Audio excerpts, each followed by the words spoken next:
ಅಭಿವ್ಯಕ್ತಿ ಸ್ವಾತಂತ್ರ್ಯದ ಉಲ್ಲಂಘನೆಯಾಗಿದೆ.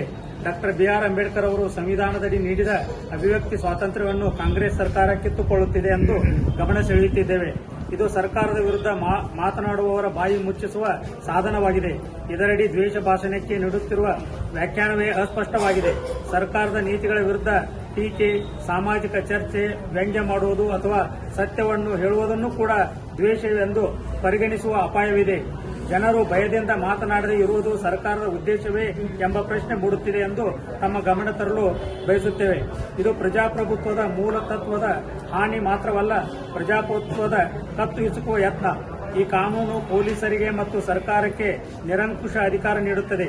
ಕಾಯ್ದೆ ಹೇಳುವಂತೆ ಇಲ್ಲಿನ ಅಪರಾಧಿಗಳಿಗೆ ಜಾಮೀನು ಇಲ್ಲ. ಜನಸಾಮಾನ್ಯರನ್ನು ಅಪರಾಧಿಗಳಾಗಿ ಮಾಡುವ ಈ ಕೀಳು ಮಟ್ಟದ ಕಾಯ್ದೆ ನಮಗೆ ಬೇಕೇ ಎಂಬ ಪ್ರಶ್ನೆ ಮೂಡುತ್ತಿದೆ. ಇದರಡಿ ಪ್ರತಿಬಂಧಕ ಕ್ರಮಗಳನ್ನು ಸಹ ಉಲ್ಲೇಖಿಸಲಾಗಿದೆ. ಪೊಲೀಸರು ಅಥವಾ ಅಧಿಕಾರಿಗಳು ಸಂಭಾವ್ಯ ಅಪರಾಧ ಎಂದು ಭಾವಿಸಿ ಮುಂಚಿತವಾಗಿ ಕ್ರಮ ಕೈಗೊಳ್ಳಬಹುದು.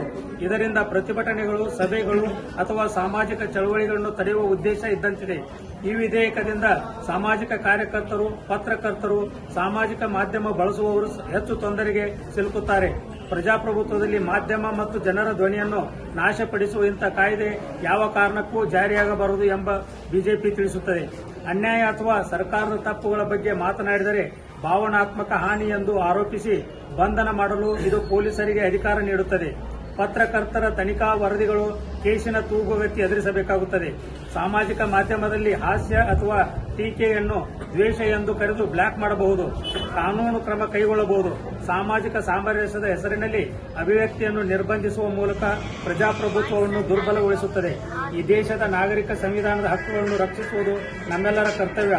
ಈ ಕಾನೂನು ನಾಗರಿಕರ ಸ್ವಾತಂತ್ರ್ಯವನ್ನು ಕಿತ್ತುಕೊಳ್ಳುತ್ತದೆ.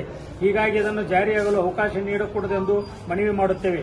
ಈ ವಿಧೇಯಕ ಮೂಲಕ ಕಾಂಗ್ರೆಸ್ ಸರ್ಕಾರವು ಪ್ರತಿಪಕ್ಷಗಳು, ಮಾಧ್ಯಮದವರ ಮೇಲೆ ನಿಯಂತ್ರಣ ಹೇರುವುದು, ಎದುರಿಸುವ ಕೆಲಸವನ್ನು ಕಾಂಗ್ರೆಸ್ ಸರ್ಕಾರ ಮಾಡುತ್ತಿದೆ. ನಮ್ಮನ್ನು ಅಂದರೆ ಬಿಜೆಪಿಯವರನ್ನು, ನಮ್ಮ ಸಂಘ ಸಂಸ್ಥೆ, ಕನ್ನಡ ಸಂಘಟನೆಗಳನ್ನು ದಮನ ಮಾಡಲು ಸರ್ಕಾರ ಹೊರಟಿದೆ ಎಂದು ಗಮನ ಸೆಳೆಯುತ್ತೇವೆ.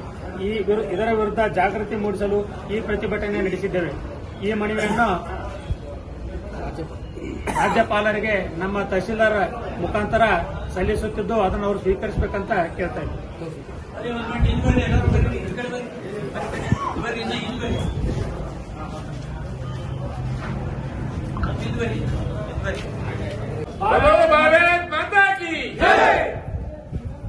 ಇವತ್ತು ಭಾರತೀಯ ಜನತಾ ಪಕ್ಷ ಗೋಕಾಕ್ ಗ್ರಾಮೀಣ ಹಾಗೂ ನಗರ ಮಂಡಲ ವತಿಯಿಂದ ಸರ್ಕಾರ ಅನುಷ್ಠಾನಕ್ಕೆ ತರುತ್ತಿರುವ ಕರ್ನಾಟಕ ದ್ವೇಷ ಭಾಷಣ ಮತ್ತು ದ್ವೇಷ ಅಪರಾಧಗಳ ಪ್ರತಿಬಂಧಕ ವಿಧೇಯಕ 2025 ವಿರುದ್ಧ ಪ್ರತಿಭಟನೆ ನಡೆಸುವ ಕುರಿತು ಮನವಿ ಸಲ್ಲಿಸುತ್ತಿದ್ದು, ಆ ಮನವಿಯ ಸಾರಾಂಶ ಕರ್ನಾಟಕ ಸರ್ಕಾರವು ಅನುಷ್ಠಾನಕ್ಕೆ ತರುತ್ತಿರುವ ಕರ್ನಾಟಕ ದ್ವೇಷ ಭಾಷಣ ಮತ್ತು ದ್ವೇಷ ಅಪರಾಧಗಳ ಪ್ರತಿಬಂಧಕ ವಿಧೇಯಕ 2025 ಭಾರತದ ಸಂವಿಧಾನಕ್ಕೆ ವಿರುದ್ಧವಾಗಿದ್ದು ಅದನ್ನು ಜಾರಿಗೊಳಿಸದಂತೆ ಮನವಿ ಮಾಡುತ್ತಿದ್ದೇವೆ. ಇದು ನಾಗರಿಕ ಮೂಲ ಹಕ್ಕುಗಳನ್ನು ಕಸಿಕೊಳ್ಳುತ್ತಿದೆ.